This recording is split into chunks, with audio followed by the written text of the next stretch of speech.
Hello, my name is Xan, and this is Arts and Culture on Southampton's Voice FM. And from humble beginnings in Nutbush, Tennessee, to her triumphant transformation into a multi-award winning global superstar, Tina Turner didn't just break the rules, she rewrote them, winning 12 Grammy Awards. But there was heartbreak, conflict, and significant lows in her life, which combined with the amazing songs she has created, has the recipe for a wonderful show. Here to tell us more is Jochebel, one of the two Tinas. Jochebel, welcome to the show. How are you?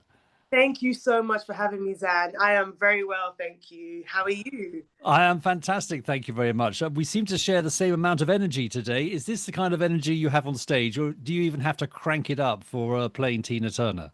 Oh, it needs to be cranked up, all right. It needs to be cranked up a lot more than this. Tina Turner does not deserve anything more than 110%. Well, she certainly is a fireball from the very start. Even I mean, obviously with the quieter songs, she turned it down, but toned it down. But the way she is on stage, the way she dances, it's a very singular way of doing it. Did you have to relearn dance in order to be Tina Turner?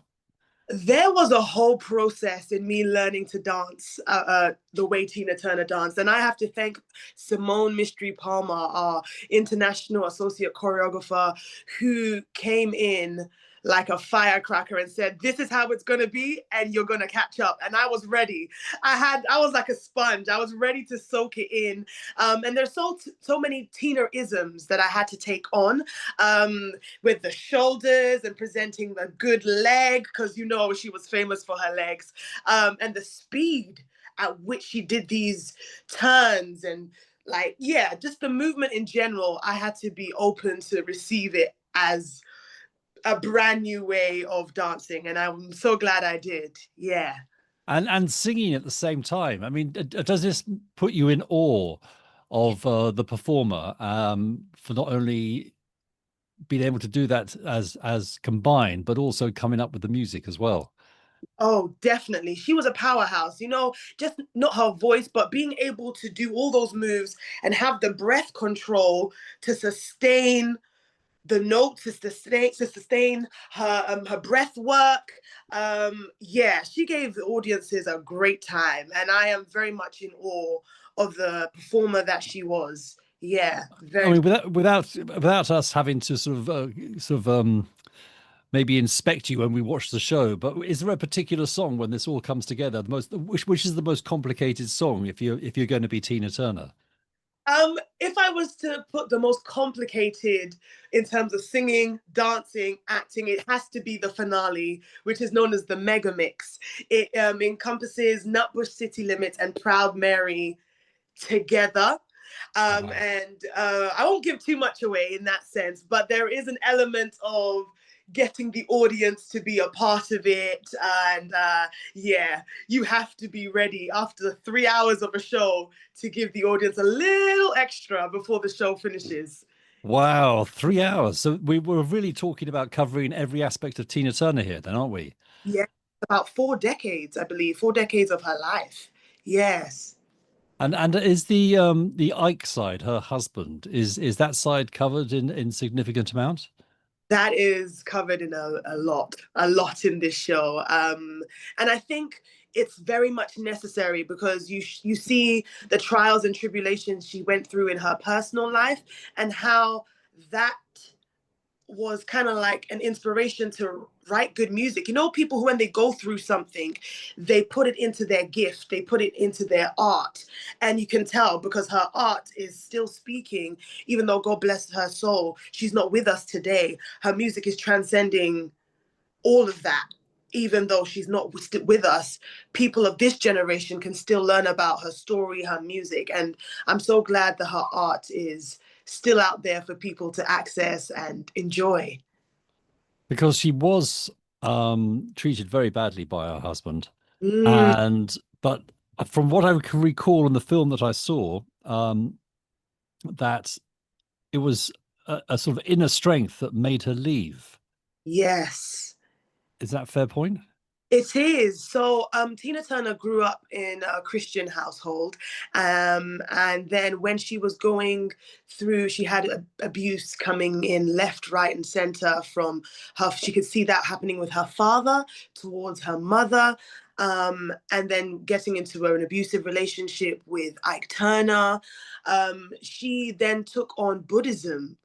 And she found that inner strength when she took on Buddhism.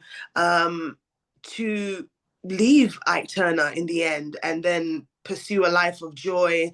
She always used to say she applied both the Christian and Buddhism side as her religions to be able to help her through. So yeah, that inner strength came through her love for Buddha, her love through Christ, and I guess something just bigger than herself in order to get through the hardships. Yes.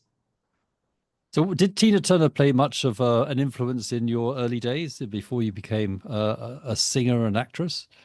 Oh, no, I didn't know who she was. Before I didn't know much about her story. I knew a little bit because my parents used to listen to her when I was younger. I would hear it on the radio. I also had this funny story about when my mom, I believe, turned 50. We had this card that, or when it opened up, it would say, "You're simply the best." You'd close it and it would be like, "Simply, simply, simply." It would open and close. And that's how I knew about Simply the Best, from my mum's birthday card.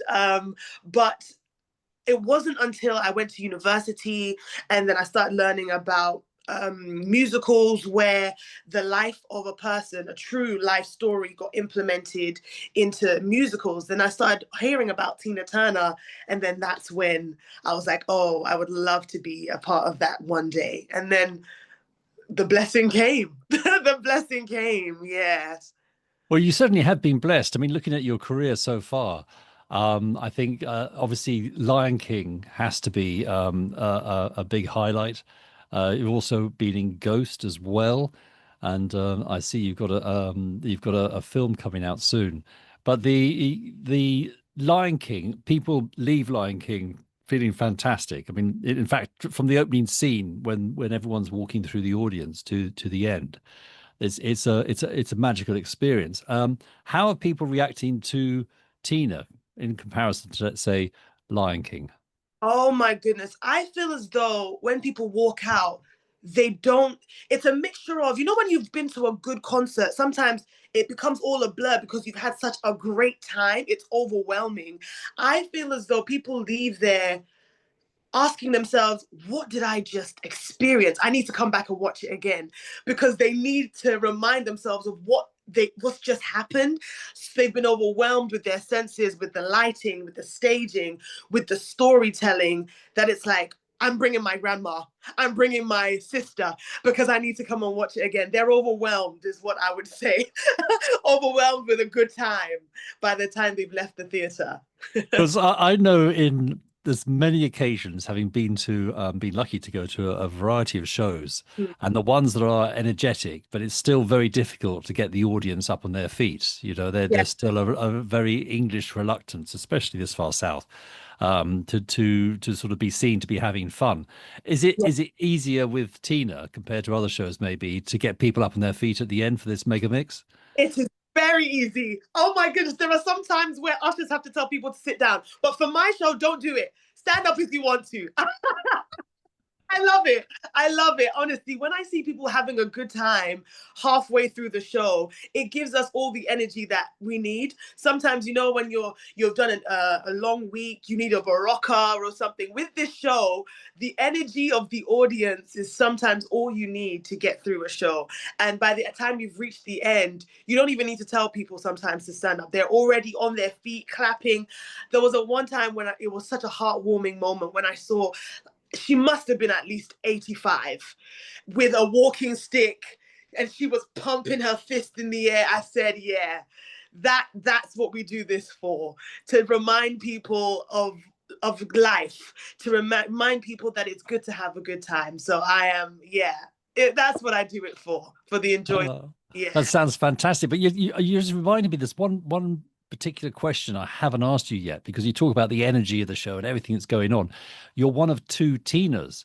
Yeah. So is this shows that tough that you'd have to alternate shows? It is that tough, and that's the same setup for Broadway, same setup for Australia, same setup in Europe where they do it as well. They realize that in order for the Tinas to give the best performance for every single show, that it needed to be split between two. And it could be a mixture of having a full-time Tina with alternates, or having two Tinas who share the role and do 4 shows and then 4 shows, or maybe having an alternate or a standby in the building. They want to make sure that audiences get 110% all the time. So having to split it between two people is necessary, and I'm so grateful to the producers and everyone involved for allowing that to happen. Honestly, yeah. Fantastic. Well, you sound incredible. You sound so energetic and enthusiastic. I am really hoping that the show I go to is going to be you. The our choice is between the 7th and the 18th of October, when Tina the musical arrives at Mayflower Theatre. And Jochebel, thank you so much for talking with us. And we wish you break a leg when you come to Southampton. Thank you so much, Dan. I appreciate it. Thank you.